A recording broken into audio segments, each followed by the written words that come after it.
Hello and welcome to your in-depth weekly horoscope for week commencing the 31st of October for the Sun or the Ascendant.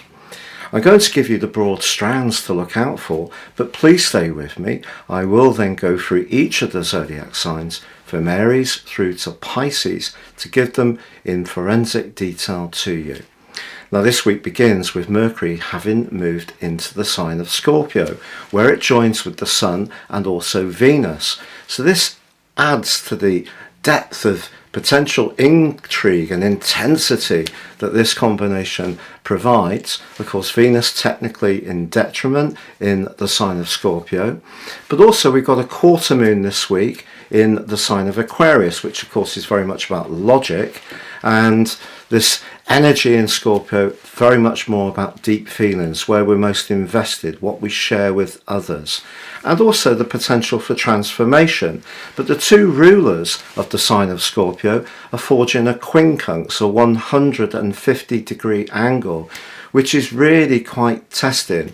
Pluto in the sign of Capricorn, very much to do with traditions, and Mars now in retrograde in the sign of Gemini to do with everyday communication.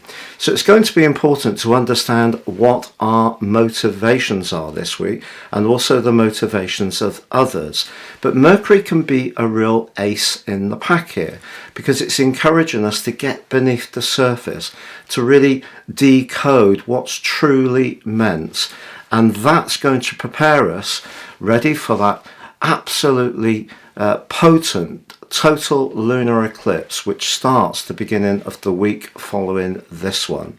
Now, before I go on to share each of the 12 zodiac signs, if you'd like to discover what year 2023 will hold for you personally, if you give me 3 pieces of personal birth data of time, date and place of birth, I can give you your forecast for next year, but you can get the rest of 2022 free. Plus, in my special package, my roadmap, character analysis, will give you also stunning insights of some of the patterns that have repeated themselves in your life thus far, for good or bad, but help you to understand them much more intimately. Please see the link below for more. And if you're new to my channel, I'd be honoured if you would subscribe. But if you're an ongoing viewer, thank you so much for all your support. So Taurus, your week commencing the 31st of October forecast sees Mercury move into your sector of relating. Now, of course, your ruler continues its very tight alliance with the Sun, which in itself can bring some magic. But I feel that also Venus in the sign of Scorpio is quite polarizing. It's a location where around relationships we can feel totally devoted or totally switched off. What Mercury does, I feel, is gives you a little bit of detachment. It gets easier to hear where other people are coming from. You can still set your boundaries, you can still use the diplomacy of Venus effectively, but Mercury just helps you to stay a little cooler. Now, of course, Mars has started its retrograde in your sector of everyday money, and security and foundations are something that you rightly prize very carefully. And it's possible, because of the square with Neptune, at least to the end of November, that you may feel that there's a great deal of uncertainty exactly how things are going to play out.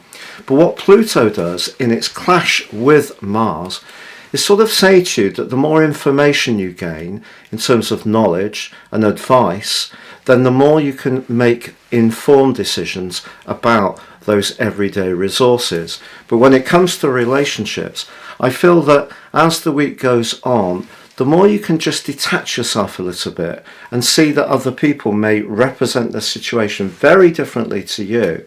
It doesn't mean to say that they're wrong or you're right, but just allowing them their voice gives you then an opportunity to try to meet people in the middle. And Venus and Mercury in the 7th house can be really valuable for trying to find solutions, diplomatic solutions, to situations that are a bit awkward, a bit tense, or even a bit polarized. So it's really about celebrating the things we have in common rather than focusing on the things that aren't quite as we'd like.